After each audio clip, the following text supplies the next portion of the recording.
जय श्री कृष्ण साथियों। आज मैं आपके लिए लाया हूँ क्लास 12 हिस्ट्री का तीसरा चैप्टर बंधुत्व जाति और वर्ग।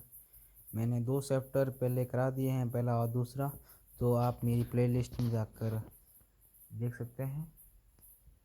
अगर मेरे आए नोट्स जो बनाए गए आपको पसंद आते हैं तो ज़रूर कमेंट करना, लाइक करना। ये मैं नोट्स आपके लिए किताब से अंडरलाइन कर करके एक एक पॉइंट्स को लाता हूँ मैं। ज़रूर अच्छा लगे तो सपोर्ट ज़रूर करना। पार्ट शुरू करता हूँ।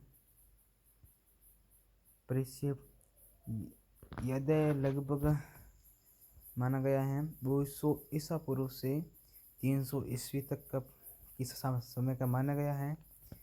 इसमें 3 बातें प्रमुख हैं जो पार्ट का नाम भी हैं और इसमें महत्वपूर्ण पॉइंट है। बंधुत्व, परिवार और रिश्तेदारी की परंपरा, जाति, जन्म आधारित सामाजिक व्यवस्था, वर्ग, आर्थिक हैसियत और पैसे पर आधारित भेद। इस पाठ की हमको जानकारी मनुस्मृति और महाभारत, अभिलेख, पुराण, महाकाव्य, बौद्ध जैन साहित्य से मिली है, जो इस पाठ में विस्तारित हैं। बंधुत्व परंपरा, जाति और वर्ग के बारे में हमें मनुस्मृति, महाभारत, अभिलेख, पुराण से भी जानकारी मिली है। बंधुत्व अर्थ खून, विवाह या गोत्र से जुड़े रिश्तों का जाल। संयुक्त परिवार, बड़े परिवार में कई पीढ़ियां साथ रहती थी। उसमें पितृसत्तात्मक समाज, घर और वंश पर पुरुष का नियंत्रण, जो आज के समय में भी ये प्रथा है। घर का पुरुष, घर में सबसे ज़्यादा जिम्मेदारी पुरुष पर ही होती है। गोत्र संबंधित नियम है। एक ही गोत्र में विवाह निषिद्ध।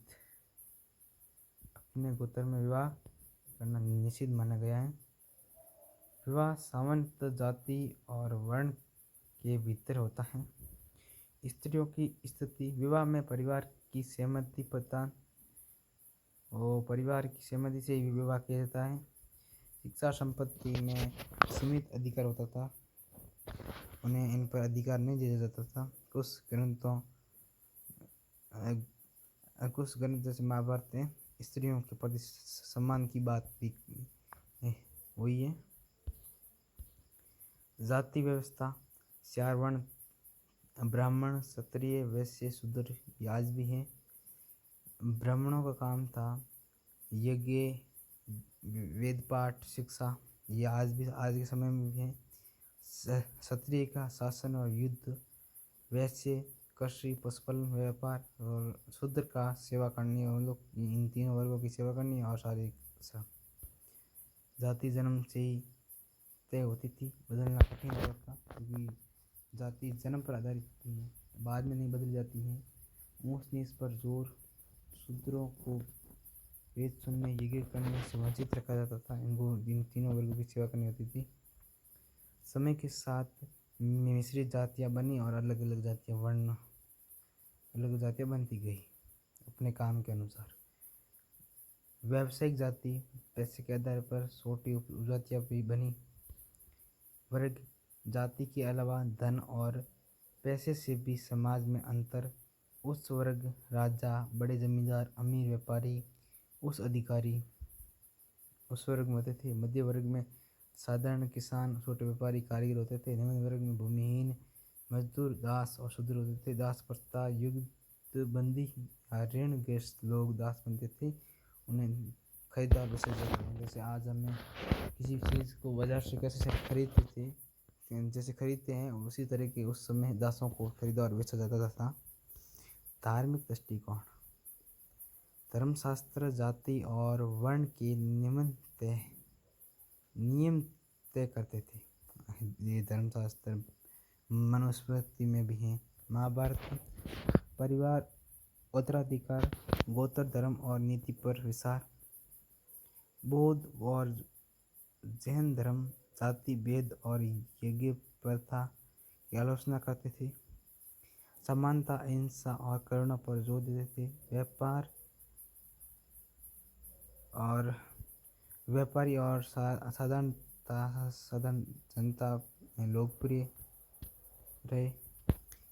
स्त्रियों की स्थिति, पुत्र जन्म को महत्व वंश चलाने के लिए आवश्यक माना गया। संपत्ति में अधिकार समेत स्त्रियों को, पर स्त्री धन, गहने, उपहार को व्यक्तिगत माना गया। विधवा विवाह दुर्लभ, किंतु स्थानीय विभिन्नताएं भी कुछ थी। कुछ राजवंशों में राजकुमारियों राजनीतिक विवाह करती थी।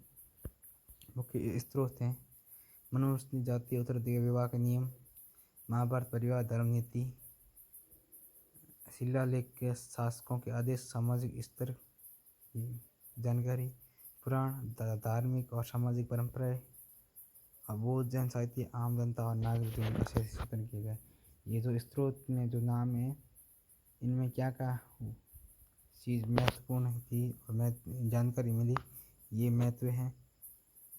ये जो महत्व लिखे हुए हैं, ये इन ग्रंथों में वर्णन हुआ। इनका निष्कर्ष पाठ का है। प्राचीन भारतीय समाज पितृसत्ता और जातिगत था।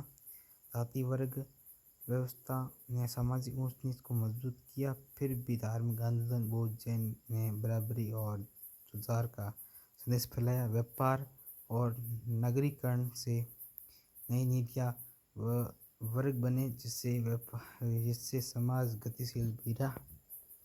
जय श्री कृष्णा। ये इस पाठ के नोट्स यहीं से समाप्त हुए। अगर मेरे पढ़ाए गए नोट्स आपको अच्छे लगते हैं तो ज़रूर लाइक या सब्सक्राइब करना।